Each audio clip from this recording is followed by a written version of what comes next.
What's up, relatives? So, ayun, nandito tayo ngayon sa Burger King. Ngayon, galing lang natin sa Santec Management, guys. Nagpasa tayo ng mga physical vouchers for encashment. Ayan, nag-stress lang tayo ngayon. Ayan, pag medyo na-stress ako, pumunta ako dito sa Burger King kasi for me, burger and chicken nuggets are my comfort food.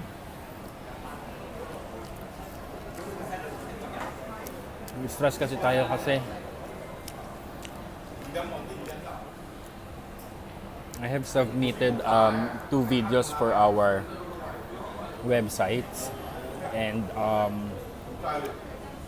pareho siyang na-reject.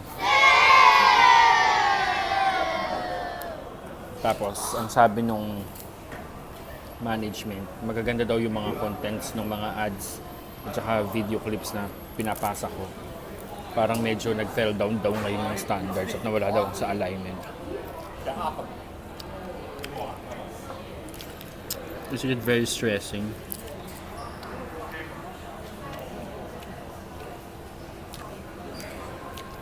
So ayun, wala akong makausap ngayon. So kayo na lang relatives muna ang kakausapin ko.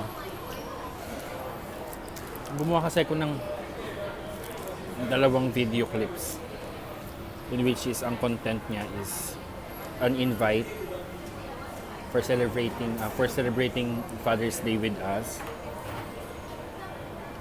And yon, nag-concentrate ako dun sa kung ano ba yung mga gusto ng mga gustong regalo ng father. So, di ba, commonly ang maniregalo natin is yung watches, belt, sunglasses. Wait lang, nakayata si ate, tingin sa akin dito sa katabi. Ayun, sunglasses, belt, wallets, in which is nag-concentrate ako na nowadays hindi na yun yung mga gusto ng mga daddy na regalo sa kanila, but instead yung parang the fact na gusto na nila ng relaxations,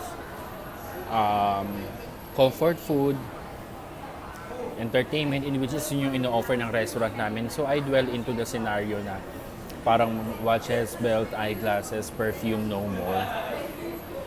And what daddy really likes are steak, burger, beer, and live sports.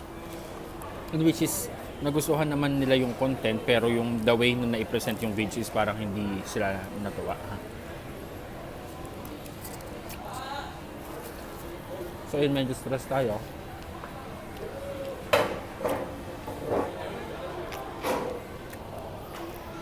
And yung isang video naman na ginawa natin is, di ba meron tayong wedding event ng isang araw.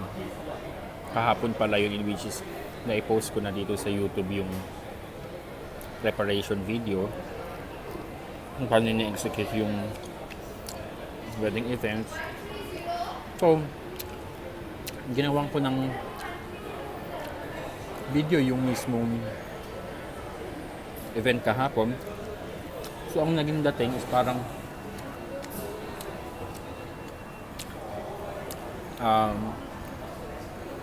same day edit, in which is di rin na nagustuhan, parang hindi daw concise. Tapos gusto parang medyo maikli. Pero actually ang sabi, hindi naman daw dapat ganun kahaba o ganun kaikli. Which is na-confuse ako, hindi daw yung length ng video yung it must be elegant and catchy daw. Which is nakapag-upload naman na tayo ng video, diba, na merong wedding at Dallas. So ito, yun yung content na naisip ko na parang same day edit kung ano yung nangyari kahapon. And ayun, pareho silang bags. Aside from that, ang nakastress ko pa, hindi ko pa na-accomplish yung 2 video na yun. Tapos pinapag-uuli tayo ng another video, which is yun yung parang welcoming video blah blah blah na ipopost dun sa bago naming Instagram at Facebook page. And today is Monday. Father's Day is on Sunday. We will be launching our new Facebook and Instagram account on Monday.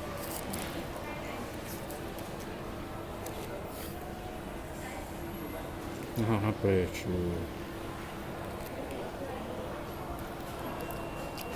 Just as a disclaimer guys, hindi naman sponsored.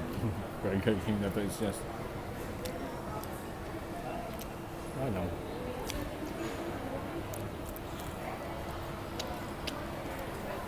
So pagpunta ko dito may dala akong papel tsaka ballpen. Baka sakaling may maisip tayo kung paano gagawin yung mga bagay-bagay. Ay, stress talaga. Tapos day off ko pa bukas.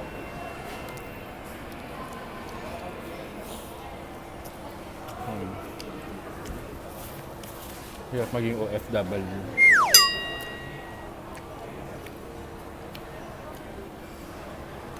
Buti nila nandiyan ng Burger King para damayan ako. Burger King, baka naman.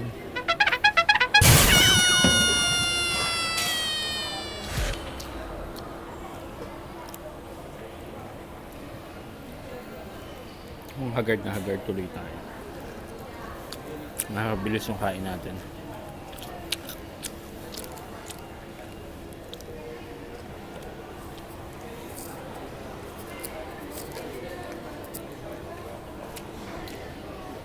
Can you consider this one mukbang ba guys? Kung naging inarte video lang to. Comment down below.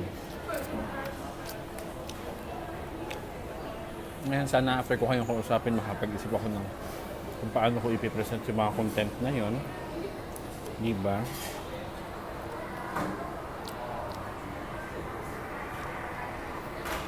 Nasa back of my head yung mga content na yun, tapos we still need to do operation.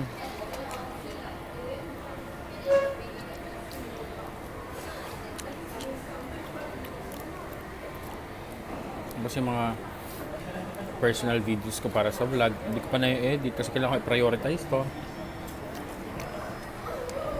Lagi na lang yung sarili kong kaligayahan dapat na ako patunahin ng iba.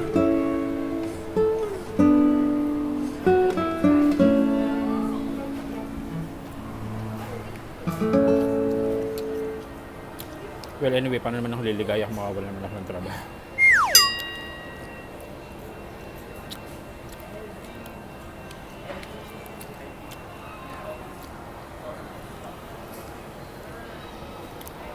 So, ubusin ko muna itong in-order ko na burger, fries, chicken nuggets, at saka taro pie. And I'm hoping na sana pagkaubos mo po is